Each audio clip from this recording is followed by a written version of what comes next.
Hello everyone. तो अभी हम लोग बात करने जा रहे हैं सर्च ऑफ जेनेटिक मटेरियल। हालांकि जिस समय हम लोग ये टॉपिक पढ़ रहे हैं, मतलब जिस साल में ये टॉपिक पढ़ रहे हैं, उस साल में सभी लोगों को मालूम है कि डीएनए ही जेनेटिक मटेरियल है ना। लेकिन सोचिए कि डीएनए ही जेनेटिक मटेरियल है, ये सपना तो नहीं आया होगा आपको। ये आपने कहीं पढ़ा होगा, किसी किताब में पढ़ा होगा, और उस किताब में लिखा गया होगा, तो जिन्होंने लिखा होगा उनको भी तो सपना नहीं आया होगा, उन्होंने भी कहीं ना कहीं तो पढ़ा होगा। मतलब सीधा बात मैं ये कहना चाहता हूं कि कभी ना कभी कोई रिसर्चर इसको प्रूफ किया होगा कि डीएनए ही जेनेटिक मटेरियल है, तब जाके हम लोग समझ पाए हैं कि डीएनए ही जेनेटिक मटेरियल है। तो हम बात करने जा रहे हैं उन रिसर्चर्स के बारे में जिन्होंने काफी मेहनत किया, काफी दिमाग लगाया, और तब जाके इस कंक्लूजन पे पहुंचे कि डीएनए ही जेनेटिक मटेरियल है। क्लियर है बात? हालांकि जेनेटिक मटेरियल के रेस में 3 कंपाउंड का नाम सबसे आगे चलता था। एक था प्रोटीन, एक था आरएनए, और एक था डीएनए। हालांकि आरएनए भी कुछ हद तक जेनेटिक मटेरियल है। डीएनए तो जेनेटिक मटेरियल आपको मालूम ही है कि है, लेकिन प्रोटीन रेस में सबसे अव्वल था, सबसे आगे था।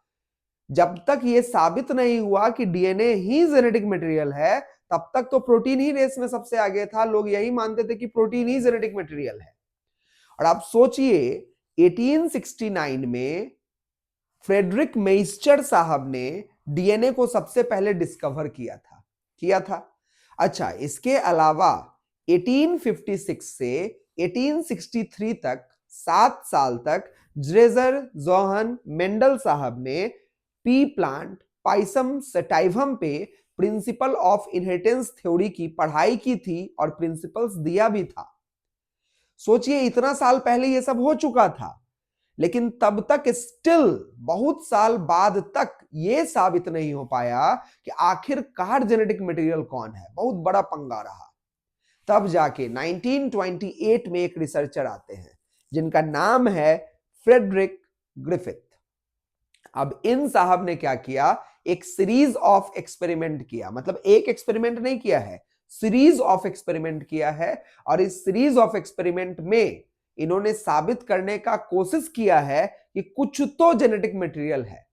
हालांकि ये साबित नहीं कर पाए कि जेनेटिक मटेरियल कौन है, लेकिन एक होता है ना अटेम्प्ट, पहले अटेम्प्ट तो लो। सफलता मिलना ना मिलना वो तो बाद की बात है, पहले अटेम्प्ट तो लो। तो ग्रिफिथ साहब ने वही पहला अटेम्प्ट लिया ये साबित करने का कि भाई जेनेटिक मटेरियल कौन है। हाँ, ये साबित नहीं कर पाए कि जेनेटिक मटेरियल कौन है, लेकिन ये साबित कर दिए कि कोई तो सब्सटेंस जेनेटिक मटेरियल है, क्योंकि उसके पहले तो लोग ये भी नहीं जान रहे थे। अब चलते हैं ग्रिफिथ साहब ने क्या किया। तो ग्रिफिथ साहब ने 1928 में एक एक्सपेरिमेंट किया था, सीरीज ऑफ एक्सपेरिमेंट किया था, जिसके लिए उन्होंने एक बैक्टीरिया को चुना। और उस बैक्टीरिया का नाम क्या था बच्चों? स्ट्रेप्टोकोकस न्यूमोनी, है ना। स्ट्रेप्टोकोकस न्यूमोनी न्यूमोनी जो है वो एक बीमारी कॉज करता है जिसका नाम है न्यूमोनिया। अगर आपको याद आ रहा हो, न्यूमोनिया नाम का बीमारी, न्यूमो मतलब लंग्स होता है, अल्वियोलाई। ऐसे पल्मोनरी वर्ड का मतलब लंग्स होता है और न्यूमो वर्ड का मतलब अल्वियोलाई होता है। तो न्यूमोनिया एक ऐसा बीमारी है जिसमें अल्वियोलाई में म्यूकस का एक्यूमुलेशन हो जाता है, और म्यूकस के एक्यूमुलेशन हो जाने की वजह से एयर के फिल करने के लिए जगह नहीं रह पाता है, जिस वजह से उस आदमी को शरीर में टिश्यूज में ऑक्सीजन की कमी होने लग जाती है, हाइपोक्सिया हो जाता है। इस बीमारी को कहते हैं न्यूमोनिया। अगर आपको यह भी याद हो कि न्यूमोनिया एकमात्र ऐसा बीमारी है जो लंग्स के अल्वियोलाई रीजन तक को इन्फेक्ट करता है, बाकी जितना भी रेस्पिरेटरी डिसऑर्डर होता है सब अपर रेस्पिरेटरी ट्रैक में होता है। सिर्फ न्यूमोनिया एकमात्र बैक्टीरियल ऐसा बीमारी है जो लोअर रेस्पिरेटरी ट्रैक को भी क्या करता है, इन्फेक्ट करता है। तो चलो, ये तो न्यूमोनिया की बात हो गई, लेकिन वापस से उन्होंने कौन सा बैक्टीरिया चुना था बच्चों? Streptococcus pneumoniae. अच्छा, जैसे हम लोगों में ह्यूमन हो गए, तो ह्यूमन में भी अलग अलग तरह के ह्यूमन हुआ करते थे।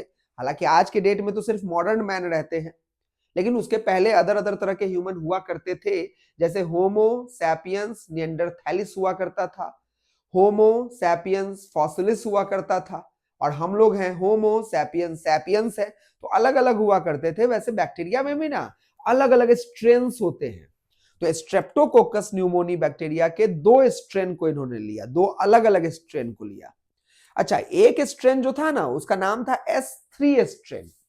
जो S3 स्ट्रेन है, यहां S स्टैंड फॉर स्मूथ। ये कैसा स्ट्रेन था? स्मूथ स्ट्रेन था। स्मूथ क्यों था? क्योंकि इसके पास म्यूकस का कोट होता है, कवरिंग होता है, म्यूकस का कवरिंग होता है। और ये जहां भी प्लेट में बैक्टीरिया को हम लोग ग्रो करवाते हैं, तो प्लेट में जब बैक्टीरिया का कॉलोनी बनता था ना, क्योंकि बैक्टीरिया तो फटाफट फटाफट डिवाइड करके अपना संख्या बढ़ाता है, तो एक बैक्टीरिया अगर छोड़ोगे तो घंटों में वो मिलियन बैक्टीरिया के रूप में कन्वर्ट हो जाएगा। इसका मतलब वो कॉलोनी बन जाएगा। तो ऐसे बैक्टीरिया का जो कॉलोनी है ना, वो आपको कैसा दिखेगा? साइनी, चमकता हुआ। आप सोचो ना, म्यूकस का कोट है तो साइनी ही ना दिखेगा। तो साइनी दिखेगा, चमकता हुआ दिखेगा, स्मूथ दिखेगा, क्योंकि किसका कोट था? म्यूकस का कोट था। चिकनी चुपड़ी बातें करने वाला bacteria S strain, smooth strain. लेकिन एक और बैक्टीरिया इन्होंने लिया, रफ स्ट्रेन। और रफ स्ट्रेन कोई चिकनी चुपड़ी बातें नहीं करता था, मतलब इसके ऊपर कोई चिकनी चुपड़ी कोटिंग नहीं थी। ये बिल्कुल एकदम जैसा था वैसा था, रफ था। इसकी कॉलोनीज आपको स्मूथ नहीं दिखाई देती थी। तो 2 प्रकार के बैक्टीरिया इन्होंने ले लिए, R2 strain and S3 strain. S3 strain जो बड़ा चिकना चिकना सा लगता था, स्मूथ सा लगता था, लेकिन बड़ा खतरनाक होता है। जो आदमी आपको बात करने से बड़ा अच्छा लग रहा होगा, कि लगता होगा हमेशा तुम्हारा बड़ाई कर रहा है, कुछ भी बोल दो उसको कोई फर्क ही नहीं पड़ रहा है, आप कुछ भी कर रहे हो वो आपको हर चीज में जो है कह रहा हाँ बहुत बढ़िया बहुत बढ़िया, बहुत आगे पीछे खूब कर रहा है, खूब चिकनी चुपड़ी बातें कर रहा है। बचो उन आदमी से, बड़ा खतरनाक है, बर्बाद करके रख देगा। बहुत खतरनाक आदमी होते हैं। वैसे आदमी ऐसे मिलने चाहिए, दोस्त ऐसे बनने चाहिए, अपने साथी ऐसे होने चाहिए जो आपको आपकी गलती पे टोके, डिसिप्लिन को मेंटेन रखें, रफनेस हो उनके अंदर। ऐसा नहीं कि हर समय चिकनी चुपड़ी बातें करें। हाँ, चिकनी चुपड़ी बातें भी करें, लेकिन उसके साथ जहां पे गलतियां हो रही हैं वहां टोकने की एबिलिटी भी होनी चाहिए। अगर ऐसे आदमी हैं तो वो अच्छे आदमी हैं। तो दोस्त उनको बनाओ जो आपकी गलतियों पे पर्दा न डालता हो। दोस्त उनको बनाओ जो तुम्हारी गलती पे तुमको एहसास दिला देता हो कि भाई तुम गलत कर रहे हो, है ना। उसी तरीके से यहाँ बैक्टीरिया भी बड़ा खतरनाक है। आगे पीछे मतलब स्मूथ टाइप का, साइनी टाइप का, चिकना चिकना टाइप का, यही खतरनाक होता है। वायरुलेंट होता है, बड़ा खतरनाक होता है। वायरुलेंट, वायरुलेंट मतलब बीमार कर देगा, और ऐसा बीमार करेगा कि निमोनिया कॉज कर देगा, और निमोनिया कॉज करने की वजह से मौत हो जाएगी। यानी कि स्मूथ स्ट्रेन का अगर इंफेक्शन हुआ ना तो मौत हो जाएगी। लेकिन रफ स्ट्रेन दिखने में रफ दिख रहा है, लेकिन वो हकीकत से रफ नहीं है। वो हकीकत में रफ नहीं है, वो दिखने में रफ है, लेकिन वो हकीकत में रफ नहीं है। इन द सेंस वो वायरुलेंट नहीं है, वो बीमार नहीं करेगा, और वो कहीं से भी आपको निमोनिया कॉज नहीं करेगा। क्लियर है? तो इन्होंने 2 स्ट्रेन ले लिए। अब इंसान कोई कहेगा कि आओ हम पे एक्सपेरिमेंट करो, नहीं। तो इंसान पे तो एक्सपेरिमेंट अलाउड नहीं था, इनफैक्ट अलाउड नहीं है। इन्होंने किस पे एक्सपेरिमेंट किया? चूहा। अब जो जानवर बड़ा छोटा होता है, बहुत तेजी में ज्यादा बच्चा प्रोड्यूस करता है, कम जगह में रह लेता है, तो अब वही ना बलि का बकरा बनेगा। तो इन्होंने बलि के बकरे में बलि का बकरा नहीं, बलि का चूहा बनाया, और जो क्या कहा जाता है माइस, रैट, उसको इन्होंने पकड़ा और उसके ऊपर सीरीज ऑफ एक्सपेरिमेंट इन्होंने परफॉर्म किया। क्लियर है? चलिए अब सीरीज ऑफ एक्सपेरिमेंट के बारे में बात करते हैं कि इन्होंने क्या सीरीज ऑफ एक्सपेरिमेंट परफॉर्म किया। अब सीरीज करना था, बहुत सारा एक्सपेरिमेंट करना था, तो चूहा भी बहुत सारा चाहिए था। तो चूहा का कौन सा कमी है? बहुत चूहा है। तो इन्होंने चूहा पकड़ पकड़ के रख रखा था लैब में। फिर क्या किया इन्होंने कि जो अलग अलग स्ट्रेन ऑफ बैक्टीरिया है, स्मूथ वाला और रफ वाला, बारी बारी से अलग अलग चूहा में डालना चालू कर दिया, इंजेक्ट करना चालू कर दिया। तो माइस नंबर 1, माइस 1 में इंजेक्ट किया, प्लस इंजेक्टेड R2 स्ट्रेन। इसके अंदर कौन सा स्ट्रेन इंजेक्ट किया? R2 स्ट्रेन इंजेक्ट किया। तो बताओ R2 स्ट्रेन क्या निमोनिया कॉज करेगा? नहीं कॉज करेगा। और अगर निमोनिया कॉज नहीं करेगा तो क्या इस चूहे को निमोनिया होगा? नहीं होगा। तो क्या ये चूहा मरेगा? तो नहीं मरेगा। माइस जिंदा रहा, माइस लाइव, माइस लाइव, नो निमोनिया, कोई निमोनिया नहीं हुआ, एकदम स्वस्थ रहा, आबाद रहा, जिंदाबाद रहा, इसको कोई परेशानी नहीं हुआ। चलो अब उन्होंने लिया माइस 2, कहा चलो कोई बात नहीं माइस 2 पकड़ते हैं। और माइस 2 में उन्होंने क्या किया ना, वही चिकनी चुपड़ी दिखने वाला खतरनाक टाइप का bacteria injected S3 strain, S3 strain को इन्होंने इसके अंदर क्या किया? इंजेक्ट कर दिया। अब बताइए ये ऐसा इसको फांसा है, ऐसा लपेटा कि चूहे को क्या कॉज कर दिया? न्यूमोनिया कॉज कर दिया। और जब न्यूमोनिया होगा तो चूहा बचेगा? इसका थोड़ी डॉक्टर साहब इलाज करेंगे। तो माइस क्या हो गया? मर गया ड्यू टू न्यूमोनिया। इसको क्या हो गया? न्यूमोनिया हो गया। अब ग्रिफिथ साहब के पास टेक्निक्स अवेलेबल थे बैक्टीरिया को हीट किल करने का। तो किया हीट किल। उन्होंने क्या किया ना, स्मूथ स्ट्रेन को, ये जो चिकना दिखने वाला स्ट्रेन था स्मूथ स्ट्रेन, इसको हीट किल कर दिया। और फिर एक तीसरा माइस पकड़ा, क्योंकि माइस 2 का तो अब दूसरा जन्म हो रहा होगा कहीं पे, माइस 2 तो जा चुके थे साहब। अब माइस 3 में इन्होंने क्या इंजेक्ट किया ना, injected heat killed S3 strain. इसमें इन्होंने क्या इंजेक्ट किया? Heat killed S3 strain inject कर दिया। और हीट किल्ड कर दिया यानी कि ये बैक्टीरिया को मारकर इसके साथ इसके शरीर में भेज दिया। तो अब मरा हुआ थोड़ी जिंदा हो जाएगा, तो जिंदा नहीं होगा। तो जिंदा नहीं हुआ, और जब नहीं हुआ तो चूहा को भी कुछ नहीं हुआ। तो माइस जिंदा रहेगा कि मर जाएगा? तो माइस जिंदा रहेगा, माइस लाइव। निमोनिया हुआ कि नहीं हुआ? No pneumonia. लेकिन अब देखिए अलग अलग एक्सपेरिमेंट करने जा रहे हैं, और यही डिसाइडिंग एक्सपेरिमेंट है। माइस नंबर 4, माइस 4। अब इनको मन में ना एक चुल मचा कि चलो कुछ नया करते हैं, और नया करने के चक्कर में इन्होंने मिक्सचर बना दिया। किसका मिक्सचर बना दिया? इसका inject heat killed S3 strain और जिंदा R2 स्ट्रेन, इन दोनों का क्या बना दिया इन्होंने? मिक्सचर। और मिक्सचर को इंजेक्ट कर दिया किसके अंदर? माइस 4 में। Injected mixture of heat killed S3 plus live R2। S3 और लाइव R2, जिंदा R2 और मरा हुआ S3, इसको इंजेक्ट किया। और तब देखा कि क्या होगा। तो आप तो सोच रहे होंगे कि क्या ही होगा, कुछ नहीं होगा। R2 जिंदा है तो भी बीमार नहीं करेगा, और मरा हुआ S3 तो वैसे भी बीमार नहीं करेगा। बिल्कुल ग्रिफिथ साहब भी यही सोच रहे थे। लेकिन अचानक से चूहा मर गया। अब दिमाग उनका हिल गया। चूहा जैसे ही मरा, अब वो जो सोच रहे थे वो सोच से मामला गड़बड़ा चुका था। चूहा मर चुका था। अब चूहा मर चुका था तो किसी को मारोगे तो कुछ तो सजा देगा। अब उनको दिमाग में परेशानी चालू हुआ। तो उन्होंने कहा कि चलो अब मर गया है बेचारा, तब पोस्टमार्टम किया जाए। तो इस चूहा का पकड़ के उन्होंने पोस्टमार्टम किया। अब जब पोस्टमार्टम किया तो चूहा के अंदर सरप्राइजिंगली क्या मिलता है उनको? जीता जागता हुआ S3 स्ट्रेन।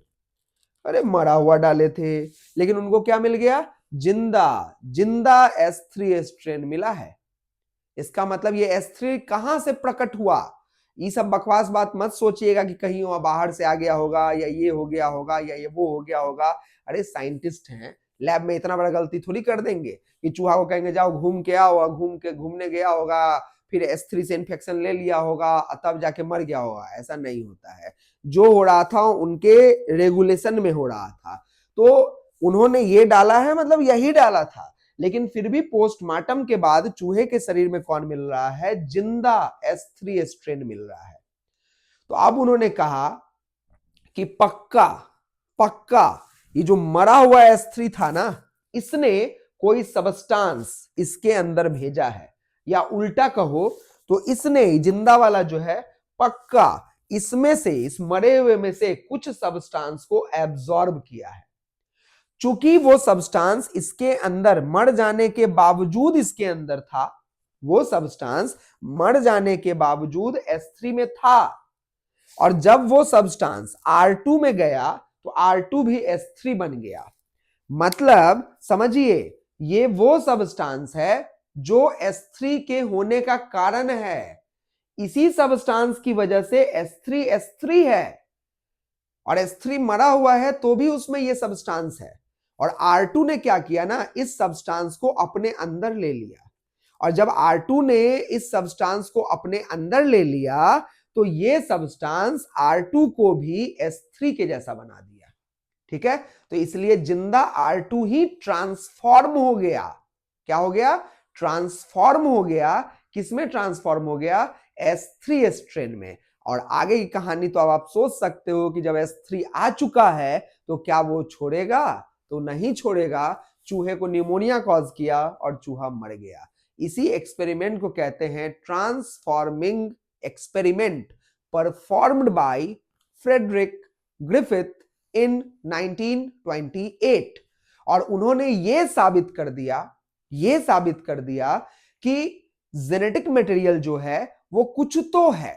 हालांकि बेचारे ये साबित नहीं कर पाए कि जेनेटिक मटेरियल प्रोटीन है, कि जेनेटिक मटेरियल डीएनए है, कि जेनेटिक मटेरियल आरएनए है, लेकिन ये तो साबित कर दिया कि कुछ तो है, कोई तो ऐसा सब्सटेंस है जो मरे हुए S3 से जिंदा R2 में गया और R2 को S3 बना दिया। मतलब मरे हुए S3 से R2 में गया और R2 को क्या बना दिया? S3 बना दिया, और इस तरीके से चूहा मर गया।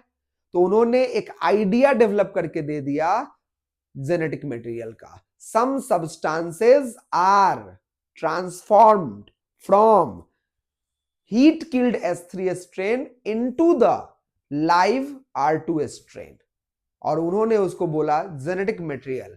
However he did not prove which of the following compound या which of the compound were genetic material, either protein, either DNA और आरएनए। ये प्रूफ नहीं कर पाए। क्लियर है? चलिए, अब इसी एक्सपेरिमेंट को इन विट्रो, देखो बच्चों, इन विवो कोई बोलेगा ना तो समझना किसी लिविंग ऑर्गेनिज्म के अंदर हो रहा है, और इन विट्रो बोलेगा ना तो समझना लैब में हो रहा है, टेस्ट ट्यूब वगैरह में एक्सपेरिमेंट हो रहा है। तो अब यहां पे तो वो अटक गए बेचारे ग्रिफिथ, लेकिन वो बायोकेमिकल एनालिसिस नहीं कर पाए, ये बता नहीं पाए कि कंपाउंड कौन सा है। तो इस कंपाउंड को बताने के लिए सेम इसी प्रकार का एक्सपेरिमेंट, लेकिन थोड़ा हटके, क्योंकि अब जो साइंटिस्ट आने वाले हैं उनको चूहा मारने में कोई इंटरेस्ट नहीं है, तो उन्होंने थोड़ा हटके लेबोरेटरी में टेस्ट ट्यूब का इस्तेमाल करते हुए characterisation of biochemical analysis of genetic material नामक एक्सपेरिमेंट को परफॉर्म किया। और उन्होंने कोशिश किया ये समझाने का कि डीएनए ही जेनेटिक मटेरियल है। इनफैक्ट वो समझा भी दिए थे, लेकिन समझाने का तरीका थोड़ा ज्यादा कैजुअल हो गया था, जिस वजह से उस समय के लोग उनकी बातों से कन्विंस नहीं हो पाए थे। चलिए बात समझते हैं, फिर देखते हैं कन्विंस क्यों नहीं हो पाए थे। तो वो एक्चुअली में एक साइंटिस्ट नहीं थे, बल्कि साइंटिस्ट की तिकड़ी थी, 3 लोग थे, है ना।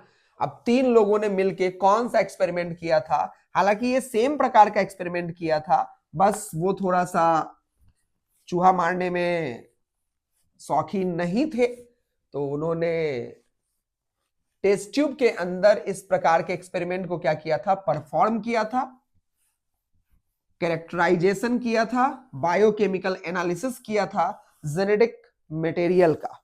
ठीक है, तो अब है biochemical analysis of genetic material. ठीक है, बायोकेमिकल एनालिसिस करने का कोशिश किया गया था, और किसके द्वारा किया गया था? तो 3 साइंटिस्ट थे, एक का नाम था एवरी,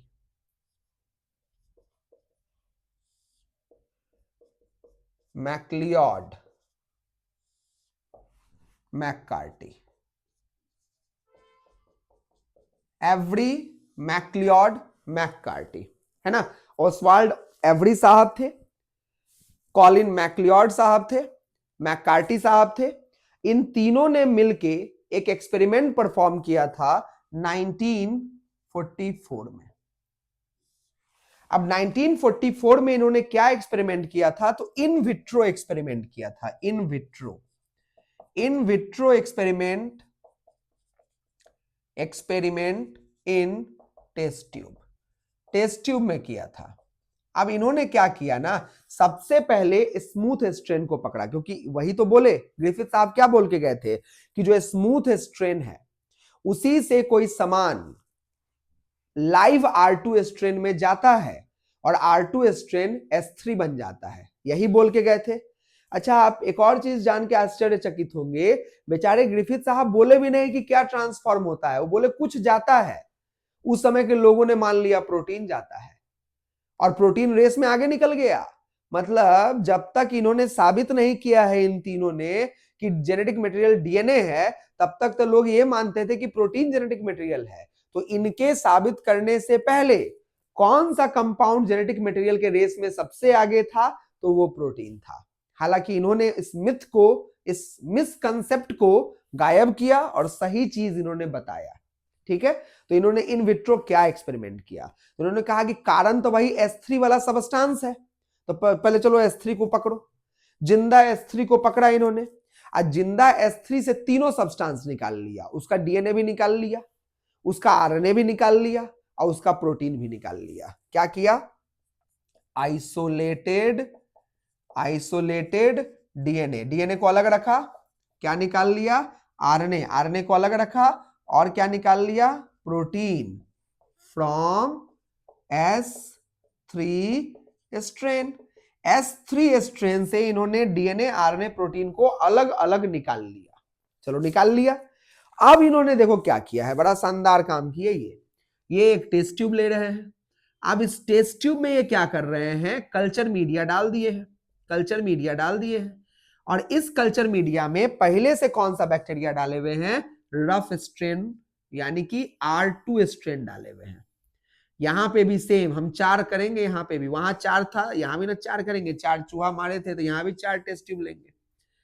ये देखिए यहां पे भी कल्चर मीडिया ले लिया है। टेस्ट ट्यूब में क्या भर दिया है, कल्चर मीडिया बच्चों, जिसमें बैक्टीरिया आराम से क्या कर सकता है, ग्रो कर सकता है। इसमें न्यूट्रिएंट्स वगैरह होते हैं जो बैक्टीरिया यूज करता है और ग्रो करता है। तो 4 टेस्ट ट्यूब इन्होंने ले लिया।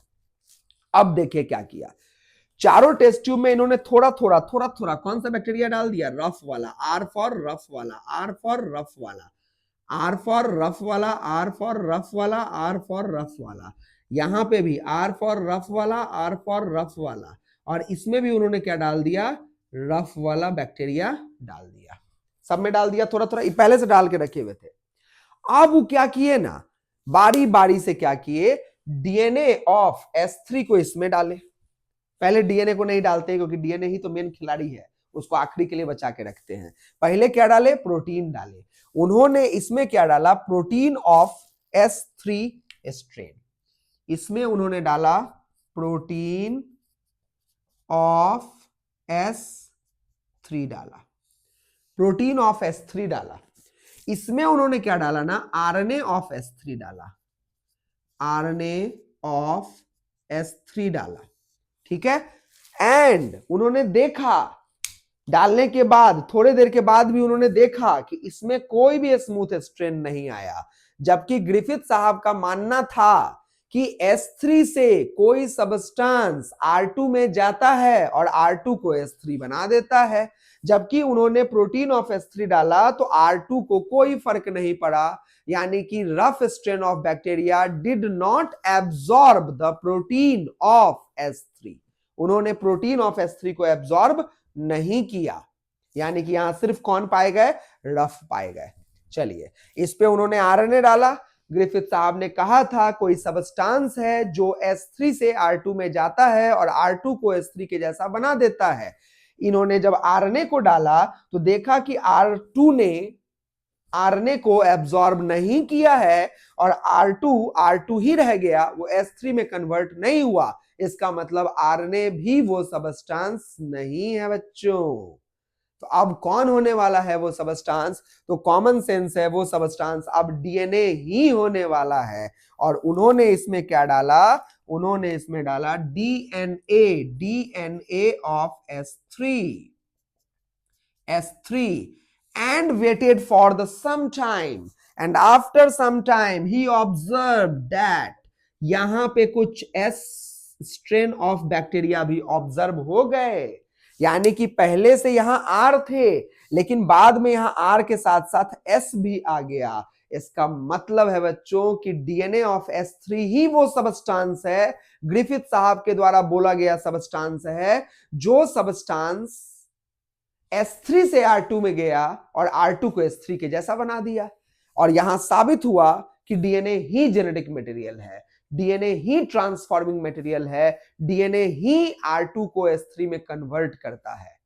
अच्छा, इनका यहां तक भी कहानी रुका नहीं, ये और आगे बढ़ गए। फिर क्या किए ना, ये क्या किए, डीएनए, आरएनए और प्रोटीन तीनों का मिक्सचर ले लिए। डीएनए, आरएनए, प्रोटीन तीनों का मिक्सचर ले लिए और तीनों डाल दिए। लेकिन तीनों डालने के साथ ना एंजाइम भी डाले, प्रोटीएज एंजाइम।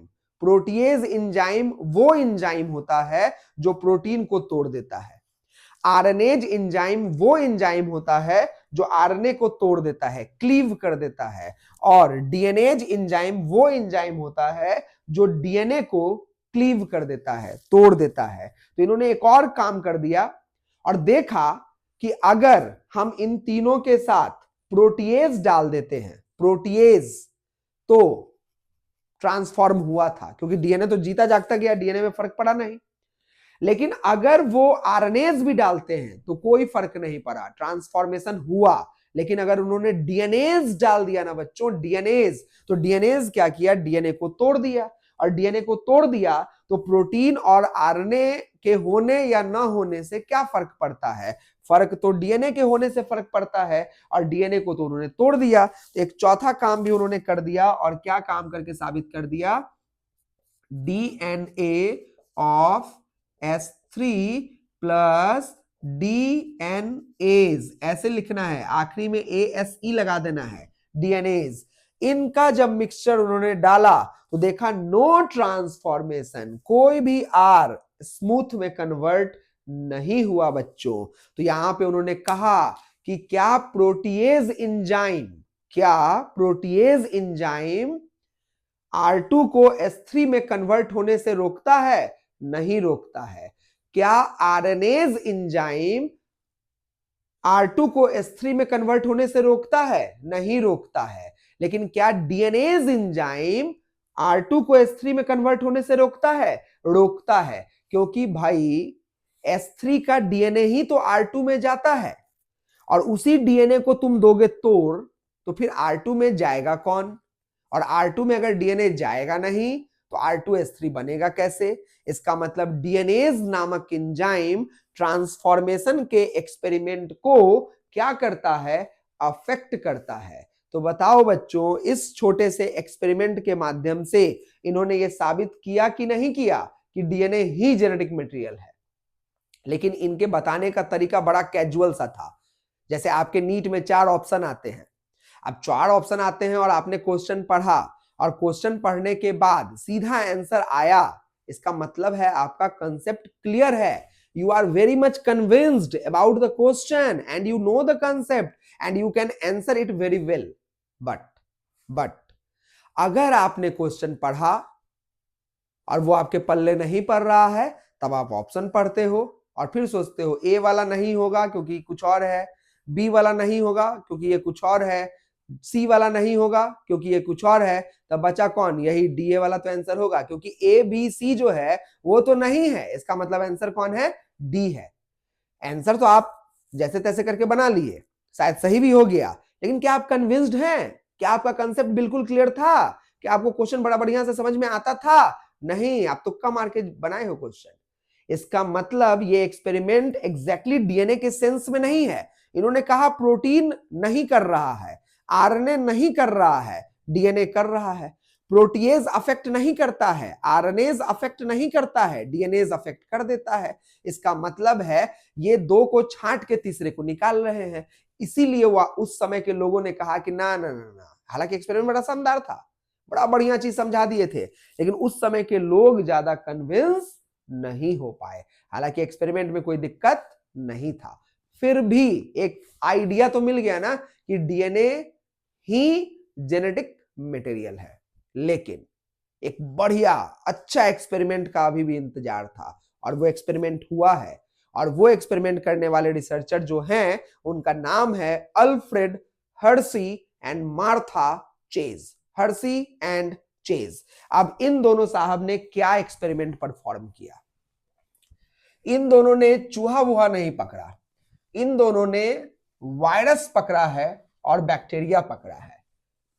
इन्होंने क्या किया? वायरस को बैक्टीरिया में इन्फेक्ट करवाया।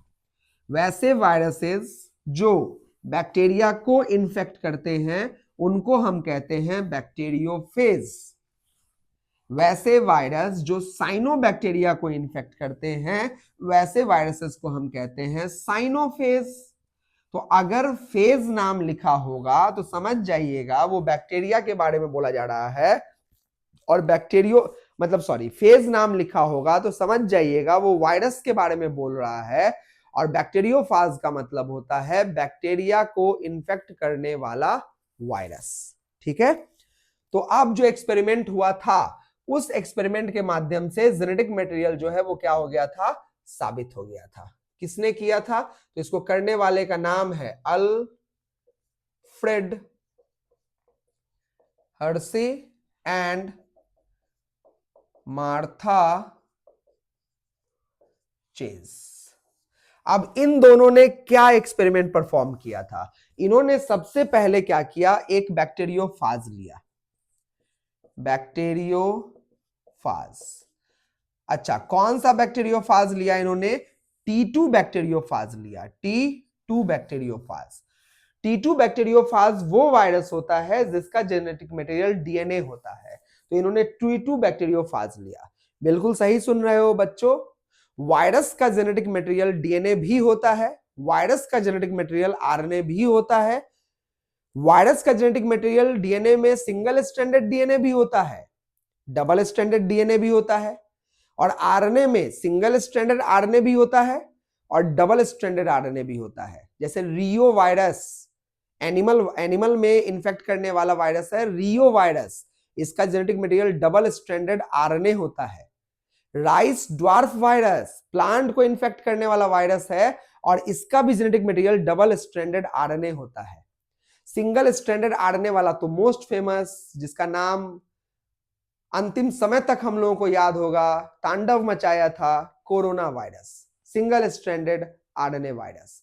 उसी तरीके से सिंगल स्ट्रैंडेड डीएनए वायरसेस भी होते हैं, लैम्डा बैक्टीरियोफाज जैसे हो गया, और डबल स्ट्रैंडेड डीएनए वायरसेस भी होते हैं, जैसे हेपेटाइटिस बी वायरस जो हेपेटाइटिस बी कॉज करता है वो वायरस हो गया। चलो वो तो वायरस की बात हो गई। तो हमने लिया था T2 बैक्टीरियोफाज, हमने नहीं, हर्शी और चेज साहब ने लिया था T2 बैक्टीरियोफाज। और ये जो होता है वो क्या करता है? डीएनए वायरस होता है जो इन्फेक्ट करता है, DNA virus that infects bacteria. तो इन्होंने बस उठा लिया इस वायरस को। अब इन्होंने पहले वायरस को थोड़ा तैयार किया है, डायरेक्ट एक्सपेरिमेंट में कैसे उतार देंगे, थोड़ा तैयारी तो करो। तो इन्होंने तैयार किया। इन्होंने कहा आप अगर वायरस आपको याद हो तो वायरस जो होता है उसके पास दो चीजें होती हैं, एक तो प्रोटीन का कोट होता है, कैप्सिड लेयर प्रोटीन का कोट, और दूसरा डीएनए या आरएनए होता है। अब चूंकि ये बैक्टीरियोफाज है तो डीएनए होता है, तो इनके पास डीएनए होता है और दूसरा क्या होता है? प्रोटीन का कोट होता है। अब लफड़ा यही था ना कि प्रोटीन है कि डीएनए है। अब इस लफड़ा को सॉल्व करने के लिए इन्होंने क्या किया? इन्होंने दो प्रकार का बैक्टीरियोफाज तैयार किया, क्रिएट किया।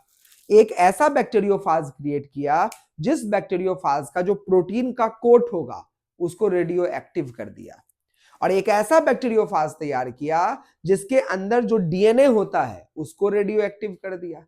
तो बोलोगे भाई कैसे कर देंगे, तो देखो कैसे करेंगे, समझना, बड़ा कमाल का काम इन्होंने किया था। इन्होंने क्या किया ना, इन्फेक्टेड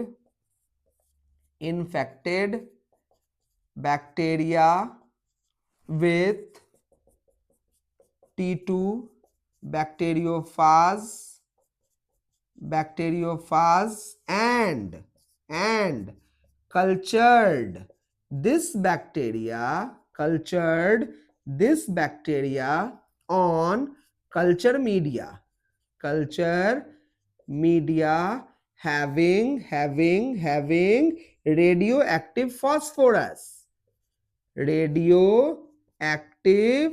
phosphorus यानी कि कौन सा कंपाउंड रखा था, P32O4, P का 32 वाला फॉर्म है ना, और 32 वाला फॉर्म जो होता है वो रेडियो एक्टिव होता है। मतलब इन्होंने किसी बैक्टीरिया में T2 को पहले इंटर कर दिया और उस बैक्टीरिया को उस कल्चर मीडिया पे ग्रो किया है, जिस कल्चर मीडिया में उन्होंने कैसा फास्फोरस रखा है, रेडियो एक्टिव फॉर्म रखा है, यानी कि P32 रखा है। और सेम कहानी इन्होंने दोबारा रिपीट किया और देखो फिर क्या किया, infected bacteria with T2 bacteriophage and same कहानी बोलेंगे, कल्चर्ड दिस बैक्टीरिया, ये infected bacteria, this bacteria on culture media having radioactive sulfur ले लिया। कौन सा लिया, S35O4। S35 जो होता है वो रेडियो एक्टिव होता है। अब खेल समझिए आप क्यों इन्होंने फास्फोरस और सल्फर को प्रायोरिटी दिया। अगर आपको याद हो तो जो डीएनए होता है उसमें फास्फोरिक एसिड जो होता है वो पाया जाता है, तो फास्फोरिक एसिड यानी कि H3PO4 पाया जाता है।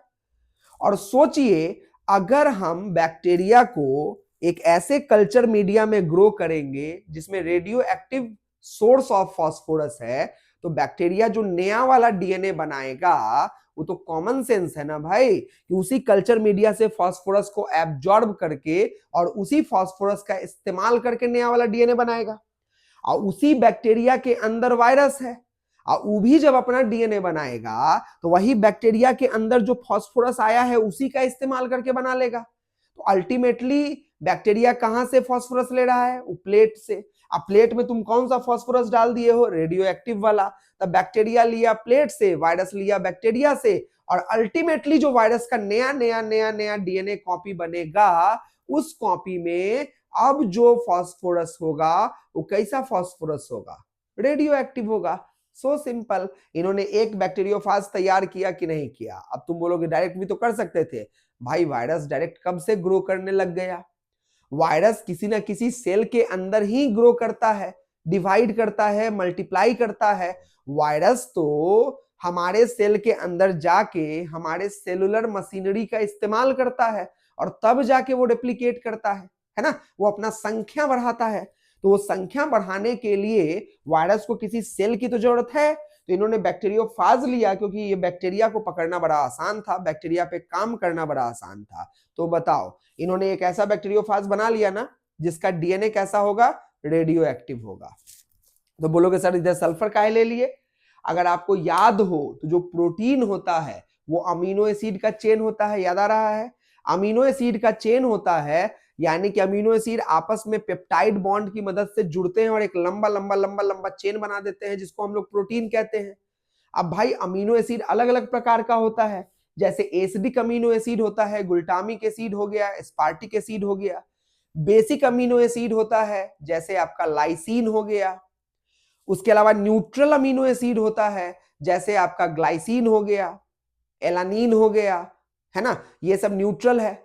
उसी प्रकार से ना सल्फर कंटेनिंग अमीनो एसिड होता है, एक ऐसा अमीनो एसिड होता है जिसके स्ट्रक्चर में ना सल्फर होता है, जैसे सिस्टीन नाम का अमीनो एसिड है, मेथियोनिन नाम का अमीनो एसिड है। और यही दो अमीनो एसिड है जो प्रोटीन बनाने में इन्वॉल्व्ड हैं, जिनके पास सल्फर मौजूद होता है। यानी कि दो ही प्रोटीन बनाने वाले अमीनो एसिड सल्फर कंटेनिंग होते हैं, सिस्टीन और मिथ्योनिन।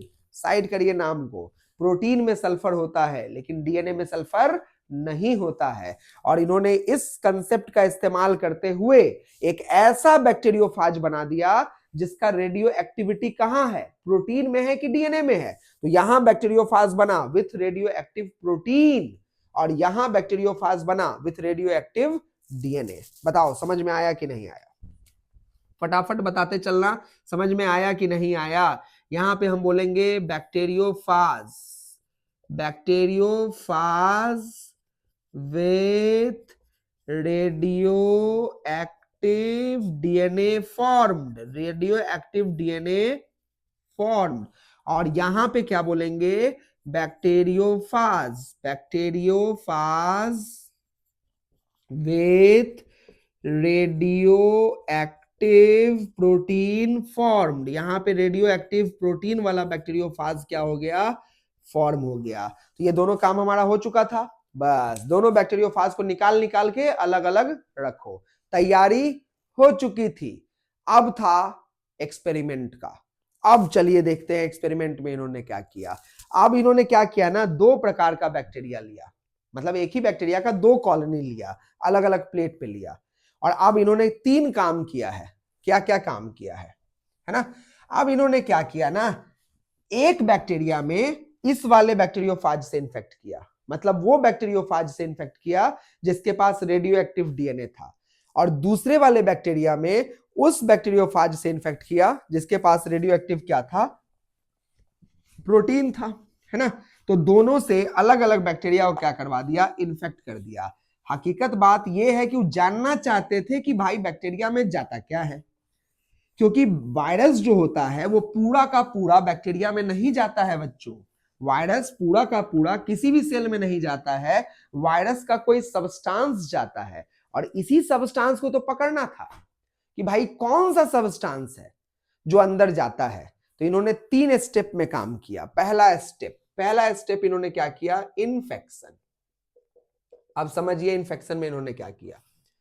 इन्फेक्शन में इन्होंने क्या किया कि एक बैक्टीरिया ये वाला लिया, ये रहा एक बैक्टीरिया, और ये रहा दूसरा वाला बैक्टीरिया, ठीक है, ये दो बैक्टीरिया है। अब इन्होंने इसके इन्फेक्ट करवाया है किससे, उससे जिसके पास रेडियो एक्टिव वायरस है, रेडियो एक्टिव प्रोटीन वाला वायरस है, सॉरी, रेडियो एक्टिव तो सब था, ये रहा,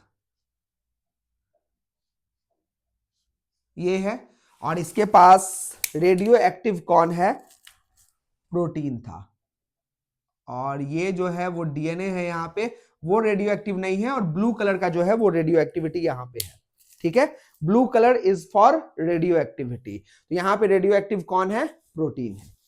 चलो अब दूसरा वायरस इन्होंने लिया, और दूसरा वायरस जो इन्होंने लिया है वो देखिए आप कैसा लिया, रेडियो एक्टिव डीएनए वाला ले लिया, रेडियो एक्टिव डीएनए वाला ले लिया, ठीक है, इस तरीके से ले लिया। और इसके अंदर जो डीएनए था वो कैसा डीएनए था, रेडियो एक्टिव डीएनए था, रेडियो एक्टिव डीएनए था। अब देखो वायरस ने तो बैक्टीरिया को इन्फेक्ट कर दिया, ये बैक्टीरिया है और वायरस ने बैक्टीरिया को इन्फेक्ट कर दिया। अब क्या हुआ, इन्होंने क्या किया, ब्लेंडर में डाल दिया, इसको इन्फेक्ट कर दिया है। अब इन्होंने क्या किया, इसको ब्लेंडर में डाला, सेकेंड काम, ब्लेंड किया, ब्लेंडिंग, कहां डाल दिया, ब्लेंडर में डाल दिया। और ब्लेंडर में डालने के बाद थोड़ा इसे घुमा दिया, जैसे होता है ना मिक्सर में ब्लेंडर होता है, इसे घुमाने के लिए, चकरी काटने के लिए, वैसे घुमा दिया और घुमाया। तो क्या हुआ कि इन दोनों के बीच का जो कनेक्शन था ना उसको तोड़ना था। बहुत नहीं कि चटनी बना देना, हल्का सा ब्लेंड करना है, और ब्लेंड करने की वजह से इन दोनों के एसोसिएशन को क्या करना था, तोड़ना था। तो टूट गया होगा एसोसिएशन, तो एसोसिएशन टूट गया होगा, तो ब्लेंड किया, और ब्लेंड करने की वजह से एसोसिएशन क्या हो गया होगा, टूट गया होगा। तो चलिए एक बैक्टीरिया ये रहा और एक बैक्टीरिया ये रहा, एसोसिएशन टूट गया है, लीजिए एसोसिएशन टूट चुका है, एसोसिएशन टूट चुका है ना, एसोसिएशन टूट चुका है। और यहां पे भी जो है वो एसोसिएशन क्या है, टूट चुका है। ये एसोसिएशन टूट चुका है, ये एसोसिएशन टूट चुका है, ये टूट चुका है। देखिए दोनों के बीच का एसोसिएशन क्या हो चुका है, टूट चुका है। ठीक है, अब इन्होंने क्या किया ना, इन्होंने कहा कि एसोसिएशन तो टूट गया है लेकिन है तो ये दोनों साथ साथ, चलो अलग करो इन दोनों को। तो अब इन्होंने ना सेंट्रीफ्यूज किया। सेंट्रीफ्यूज जो होता है, अगर आप फिजिक्स में पढ़ते होंगे, सेंट्रीफ्यूगल फोर्स, सेंट्रीपिटल फोर्स, है ना, आप फिजिक्स में पढ़ते होंगे दो प्रकार का फोर्स, एक आता है सेंट्रीफ्यूगल और एक होता है बच्चों सेंट्रीपिटल। बड़ा आसान सा है, इसको लोग रटते भी हैं, हालांकि मैक्सिमम बच्चे जो थोड़ा सीरियस है वो तो समझते हैं, लेकिन बहुत लोग रटते भी हैं। इसको रटने की जरूरत नहीं है, वो सीरियस हो चाहे नॉन सीरियस हो, सबके पल्ले पड़ेगा। सेंट्री का मतलब क्या होता है बच्चों, सेंटर, और फ्यूगल में क्या लगा हुआ है, एफ लगा हुआ है, और एफ का मतलब होता है फार। जो फोर्स सेंटर से फार लगेगा, अगर सेंटर यहां है तो सेंटर से दूर लगेगा, अवे फ्रॉम द सेंटर लगेगा, उसको कहते हैं सेंट्रीफ्यूगल। सेंट्री मतलब सेंटर, और पिटल में कौन है, पी, पी मतलब पास, जो सेंटर के पास लगेगा उसको कहते हैं सेंट्रीपिटल। तो जो सेंटर के पास लगेगा सेंट्रीपिटल, सेंटर से फार लगेगा सेंट्रीफ्यूगल। चलिए अब बायोलॉजी में हमारा क्या इस्तेमाल है, हम लोग यहाँ पे सेंट्रीफ्यूगेशन नाम का एक एक्सपेरिमेंट परफॉर्म करते हैं। सेंट्रीफ्यूगेशन, सेंट्रीफ्यूगेशन में ये सेंटर है तो हम लोग ट्यूब को ऐसे डाल देते हैं, और डालने के बाद बड़ा तेज घुमाते हैं, इसको रोटेट करते हैं। रोटेशन पर मिनट 15,000 रोटेशन पर मिनट होता है, 20,000 रोटेशन पर मिनट होता है।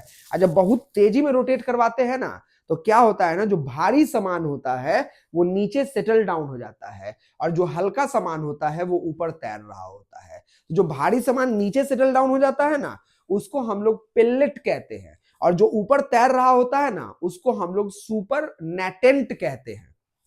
जो नीचे सेटल डाउन हो गया उसको क्या कहेंगे, पेलेट, और जो ऊपर तैर रहा होगा उसको क्या कहेंगे, सुपर नेटेंट। बताओ इन दोनों को अगर तुम रोटेट करवाओगे, स्पिन करवाओगे, तो कौन भारी है जी, तो बैक्टीरिया ना भारी है। तो बैक्टीरिया कहां सेटल डाउन हो जाएगा, नीचे। अब वायरस क्या है, हल्का है, तो कहां रहेगा, ऊपर। तो पेलेट में कौन पाया जाएगा, तो बोलोगे सर बैक्टीरिया पाया जाएगा। सुपर नेटेंट में कौन पाया जाएगा, तो बोलोगे सर डीएनए वायरस पाया जाएगा। बहुत बढ़िया, बहुत सही जा रहे हो आप। तो ऐसे ही यहां पे होगा। तो यहां पे क्या होने वाला है कि सुपर नेटेंट के रूप में आपको मिलेगा वायरस, बैक्टीरियोफाज, और पेलेट के रूप में आपको मिलेगा कौन, बैक्टीरिया। ये रहा पेलेट, और सुपर नेटेंट हम बना देते हैं ऊपर। ये इस तरीके से यहां पे कौन है, सुपर नेटेंट है। यहां पे ये आपको मिल रहा है इन द सुपर नेटेंट, और ये वाला जो है बैक्टीरिया, ये इधर रहा, ये रहा, ये रहा, ये रहा, ये रहा, ये इस तरीके से है, ये इस तरीके से है ना, ये आपको यहां पे पाया जा रहा है। तो ये है ये है एज सुपर नेटेंट, एज सुपर नेटेंट, ये सुपर नेटेंट के रूप में यहां पे है आफ्टर सेंट्रीफ्यूगेशन। और ये दोनों जो है वो है एज पेलेट, ये पेलेट के रूप में है आफ्टर सेंट्रीफ्यूगेशन। सेंट्रीफ्यूगेशन के बाद, यानी कि यहां तीसरा काम हमने क्या किया था, सेंट्रीफ्यूज किया था। तो देखिए 3 काम हुआ कि नहीं हुआ। पहला काम क्या हुआ, इन्फेक्शन। इन्फेक्शन में हमने क्या किया, हमने 2 तरह का वायरस बनाया था ना। एक वायरस था कौन सा, virus bacteriophage, bacteriophage with radio active protein. कौन था, रेडियो एक्टिव प्रोटीन। आई कौन है जी, ये है bacteriophage with radio active DNA, radio active DNA था। ये हमने डाला, ब्लू कलर याद रखना, ब्लू कलर वाला रेडियो एक्टिविटी है। तो ये ब्लू कलर का यहाँ पे प्रोटीन का लेयर है, और यहाँ ब्लू कलर का डीएनए का लेयर है। डाल दिया। डालने के बाद ये दोनों अलग अलग बैक्टीरिया है, कंपैरिजन के लिए साथ साथ बनाया गया है। अगला काम क्या किया हमने, ब्लेंड कर दिया। ब्लेंड करने की वजह से इन दोनों का जो एसोसिएशन था वो क्या हो गया, ब्रेक हो गया।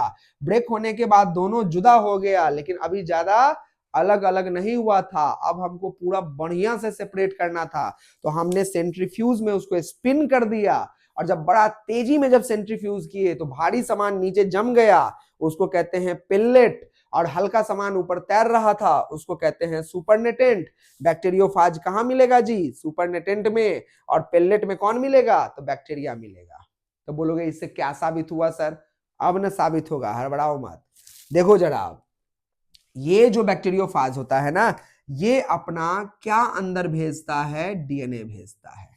ये अपना अंदर क्या भेजा था? डीएनए भेजा था, भेज दिया डीएनए।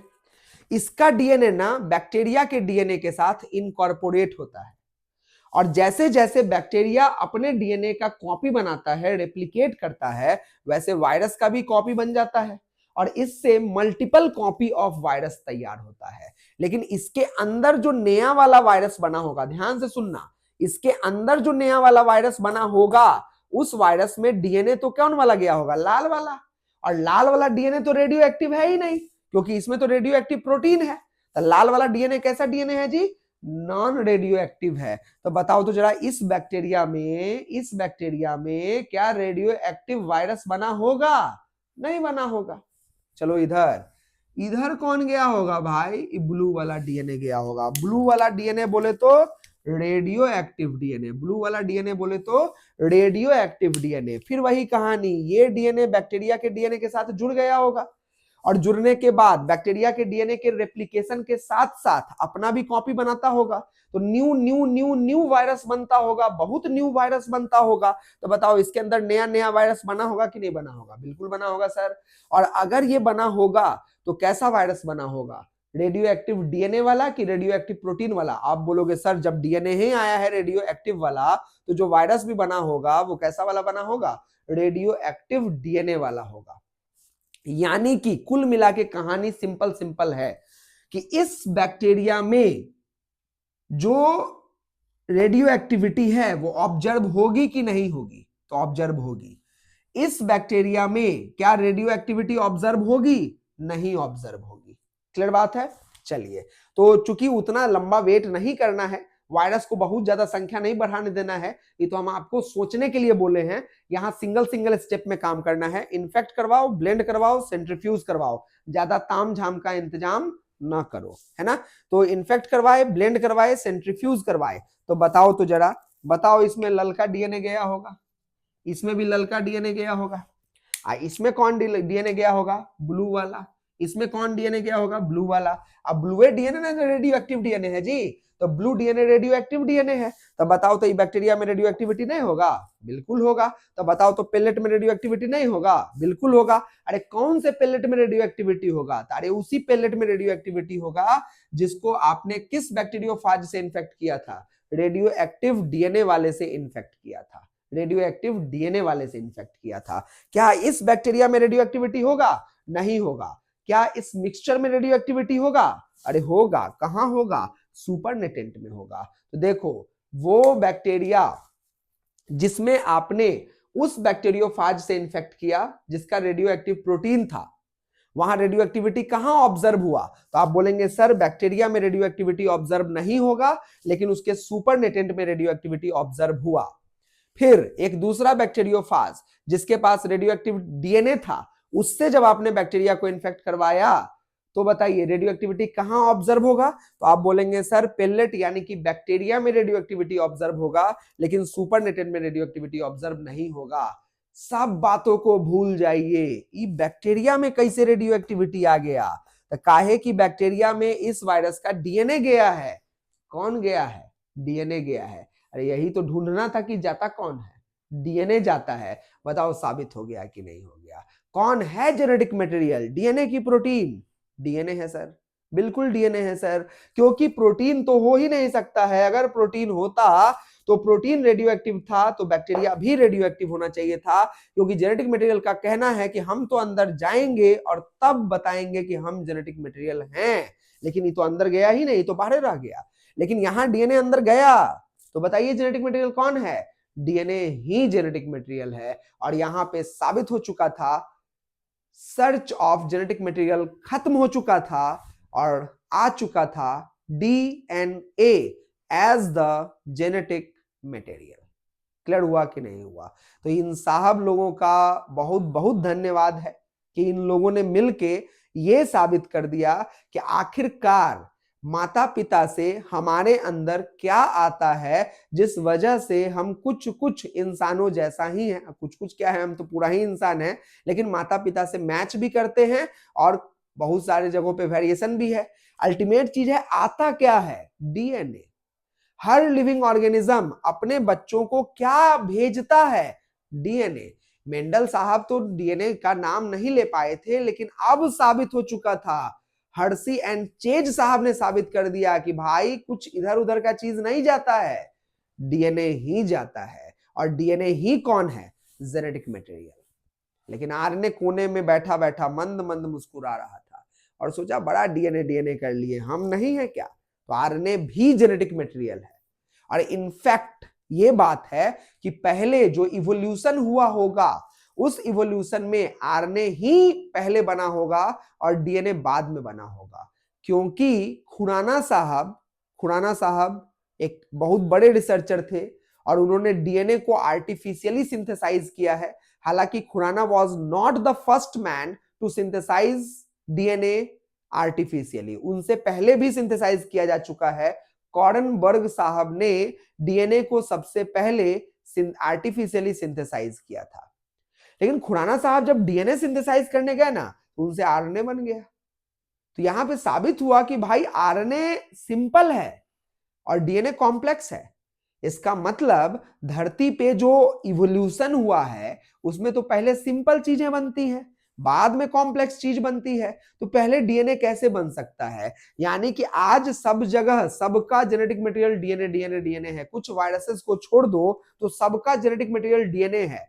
लेकिन धरती पे पहले जब लाइफ बन रहा होगा तो पहले का जेनेटिक मटेरियल आरएनए रहा होगा। इनफैक्ट आरएनए आज भी है, वायरस का जेनेटिक मटेरियल आरएनए आज भी है, लेकिन उस समय आरएनए की दुनिया होगी। जैसे आज दुनिया किसकी है? डीएनए की है। जैसे पहले दुनिया किसकी थी? बटन वाले मोबाइल की। और आज दुनिया किसकी है? स्मार्टफोन की। तो आज कहते हैं स्मार्टफोन का वर्ल्ड है। उसी प्रकार आज हमारे सेल का जेनेटिक मटेरियल कौन है? डीएनए है। सभी लिविंग ऑर्गेनिज्म वायरसेस को छोड़ दो तो उसका जेनेटिक मटेरियल कौन है? तो डीएनए है। लेकिन लेकिन लेकिन पहले डीएनए नहीं था, डीएनए था ही नहीं। तो पहले कौन जेनेटिक मटेरियल होता होगा? आरएनए होता होगा। ये दुनिया किसकी होती होगी? आरएनए की होती होगी। लेकिन आरएनए के साथ है दिक्कत। आरएनए है भाई साहब अनस्टेबल, आरएनए है कैटालाइटिक, आरएनए है एंजाइमेटिक। और जब आरएनए एंजाइमेटिक होता है तो रिएक्टिव भी बहुत ज्यादा होता है। और जब रिएक्टिव बहुत ज्यादा होता है तो इस चक्कर में वो अपने स्ट्रक्चर के अस्तित्व को मेंटेन नहीं कर पाता है। अब सोचो कि माता पिता इस जेनेटिक मटेरियल के भरोसे बैठा हुआ है कि जाओ बच्चे के अंदर कहना हमरे जैसा बनना। आरएनए बीच में जाके बदल गया, कहा कि हम तो हैं भाई अनस्टेबल, हम तो हैं रिएक्टिव बहुत ज्यादा, हम अपना अस्तित्व बरकरार नहीं रखेंगे। अल्ले ये क्या हुआ? ये ऐसे बदल गया। और जैसे ही बदल गया तो अब ये आरएनए अपने स्ट्रक्चर के अस्तित्व को बरकरार नहीं रख पाया, तो ये क्या इंफॉर्मेशन भेजेगा जी? इंफॉर्मेशन ही नहीं दे पाएगा, गलत सलत इंफॉर्मेशन दे देगा, उल्टा पुल्टा इंफॉर्मेशन दे देगा। अब मालूम चला कि इंसान के जो बच्चा है वो कुछ अलगे प्रकट हो गया, कुछ अलग ही बन गया। तो इस तरीके से आरएनए के साथ ये बहुत बड़ी परेशानी है। तो आरएनए एक अच्छा जेनेटिक मटेरियल नहीं हो सकता है। तो डीएनए एक अच्छा जेनेटिक मटेरियल था, तो पहले आरएनए ही बना था। लेकिन नेचर ने देखा कि आरएनए को जो हम बना दिए हैं, इसको कहेंगे कि तुम इंफॉर्मेशन स्टोर करो, ये तो सब जगह इधर उधर जाते रहता है, स्ट्रक्चर बदल देता है अपना, तो ये कैसे इंफॉर्मेशन स्टोर करेगा? ये नहीं कर पाएगा। तो नेचर ने कहा, नेचर हमेशा बेस्ट को चुनता है, याद रखना, नेचर हमेशा बेस्ट को चुनता है। तो नेचर ने कहा कि ना आरएनए से ना चलेगा। तो बाद में आरएनए से फिर कौन बना होगा? डीएनए बना होगा। और डीएनए डबल स्ट्रैंडेड होते हैं। प्लस डीएनए के पास एक और खासियत है, गड़बड़ियां डीएनए में भी होती है बाबू, ये मत सोचना कि नहीं होती है, बिल्कुल होती है। लेकिन डीएनए के पास ना रिपेयर मैकेनिज्म होता है। अगर डीएनए में कुछ गलती आ गया, देखो जैसे गलती आ गया, ये देखो काला पे लाल आ गया, लाल पे काला आ गया, जैसे ही डीएनए पे कुछ गलती आया, डीएनए फटाफट एंजाइम की मदद से इस गलती को सुधार लेता है, रिपेयर कर लेता है। देखो सही हो गया कि नहीं हो गया? हाँ, गलती से अगर रिपेयर नहीं हो पाया तब तो डीएनए भी कांड कर देगा, लेकिन वो गलती हजारों लाखों साल में एक बार शायद हुआ, है ना, तुरंत तुरंत नहीं होता है, लेकिन आरएनए तो तुरंत तुरंत कर देता है। तो डीएनए जो होता है उसके पास रिपेयर मैकेनिज्म है, इसलिए बाद में दुनिया बनी किसकी, डीएनए की। तो पहली दुनिया किसकी थी, आरएनए की, और आज की दुनिया किसकी है, डीएनए की दुनिया है। लेकिन आज भी अगर किसी इंफॉर्मेशन को आप चाहते हो स्टोर रहे, संरक्षित रहे, सुरक्षित रहे, तो डीएनए ही बेस्ट जेनेटिक मटेरियल है। लेकिन अगर आप चाहते हो कि उस जेनेटिक मटेरियल का जो इंफॉर्मेशन है, सूचना है, वो सूचना तो न्यूक्लियस में है, क्योंकि डीएनए न्यूक्लियस में है, और वो चाहते हो कि वो सूचना हम साइटोप्लाज्म में भेजें ताकि जो प्रोडक्ट है वो बन सके, तो आरएनए ही जेनेटिक मटेरियल है। आप समझिए बात को। न्यूक्लियस में डीएनए बैठा है, और प्रोटीन का सिंथेसिस कहां हो रहा है, साइटोप्लाज्म में, राइबोसोम पे हो रहा है। अब डीएनए खुद जाके राइबोसोम को तो नहीं ना बोलेगा कि अरे फलाना प्रोटीन बनाओ तुम, ऐसा तो होगा नहीं। तो डीएनए इंफॉर्मेशन को स्टोर कर रहा है। तो अगर तुमको एक ऐसा जेनेटिक मटेरियल ढूंढना है जो इंफॉर्मेशन को संरक्षित रखता है, स्टोर्ड रखता है, तो डीएनए ही बेस्ट है। लेकिन अगर उसी इंफॉर्मेशन को साइटोप्लाज्म में ट्रांसमिट करना है, भेजना है, ट्रांसमिशन करना है, तो ट्रांसमिशन ऑफ जेनेटिक इंफॉर्मेशन के लिए द बेस्ट जेनेटिक मटेरियल जो होता है वो कौन होता है, आरएनए होता है। तो अगर आपसे नीट में सवाल पूछेगा या किसी भी एग्जाम में सवाल पूछेगा कि जेनेटिक इंफॉर्मेशन को स्टोर करने के लिए बेस्ट जेनेटिक मटेरियल कौन होता है, बोलना डीएनए होता है। जेनेटिक इंफॉर्मेशन को ट्रांसमिट करने के लिए बेस्ट जेनेटिक मटेरियल कौन होता है, आरएनए होता है। क्लियर है बात। लेकिन अभी भी एक चीज दिमाग में चल रहा है कि भाई आरएनए पहले आया होगा, ये खुराना साहब के बोल देने मात्र से कैसे काम चलेगा, आरएनए आया होगा, इसका कुछ तो बढ़िया एग्जाम्पल दीजिए। हाँ भाई है एग्जाम्पल, आज भी कुछ ऐसे रिएक्शंस हैं जो आरएनए ही कर पाता है, प्रोटीन आने के बावजूद, एंजाइम बन जाने के बावजूद वो नहीं कर पाता है। आज भी वही आरएनए कर पाता है जो एंजाइमेटिक इन नेचर होता है, जैसे स्प्लाइसिंग का काम होता है, स्नर्प्स करता है, ये आगे आप लोग पढ़ेंगे। स्नर्प्स स्प्लाइसिंग परफॉर्म करता है, स्नर्प्स आरएनए होता है। दूसरा, प्रोटीन बनाने के लिए जो अमीनो एसिड के बीच में पेप्टाइड बॉन्ड बनता है, उसको बनाने वाले एंजाइम का नाम है पेप्टिडाइल ट्रांसफेरेज एंजाइम। आपको जान के बड़ी खुशी होगी कि ये एंजाइम भी आरएनए होता है। और जेनेटिक मटेरियल को क्लीव करने के लिए एंजाइम यूज होता है राइबोन्यूक्लियेज पी, और आपको जान के खुशी होगी कि ये भी एंजाइम जो होता है वो आरएनए ही होता है। तो यहां से सिद्ध होता है all enzymes are not protein in nature, some are RNA also. सारे के सारे एंजाइम प्रोटीन नहीं होते हैं, कुछ आरएनए भी होते हैं जिसमें राइबोन्यूक्लियेज पी होता है, पेप्टिडाइल ट्रांसफेरेज होता है, स्नर्प्स होता है। ये आगे इसी चैप्टर में आप लोगों को पढ़ने को मिलेगा। क्लियर है। तो आज अभी इस वक्त तक हमने ये क्लियर कर दिया कि आखिरकार ये जो जेनेटिक मटेरियल की खोज थी, इस खोज पे पूर्ण विराम लगा दिया हर्सी एंड चेज साहब ने, और ये क्लियर कर दिया कि डीएनए ही जेनेटिक मटेरियल है। प्लस हमने ये भी आपको बता दिया कि पहले की दुनिया आरएनए वर्ल्ड हुआ करती थी, लेकिन आज की दुनिया डीएनए वर्ल्ड होती है। तो कैसा लगा बच्चों, क्या ये टॉपिक आप लोगों को समझ में आया? ये मुझे जानना बड़ा जरूरी होता है। तो बिल्कुल जब आप इसको पढ़ें तो कमेंट जरूर कर दें, ताकि मुझे एक संतुष्टि मिले कि अगर मैं ये मेहनत कर रहा हूं तो ये सही जगह पहुंच रहा है और आप लोगों को अच्छे से समझ में आ रहा है।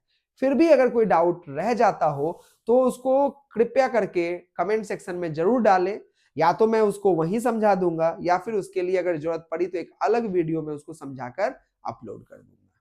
क्लियर है। चलिए, तो अभी के लिए इतना ही। मिलते हैं फिर से अगले पार्ट में एक नए टॉपिक के साथ। सभी लोगों को धन्यवाद। अच्छे से पढ़िए, अच्छे से एग्जाम दीजिएगा। All the very best.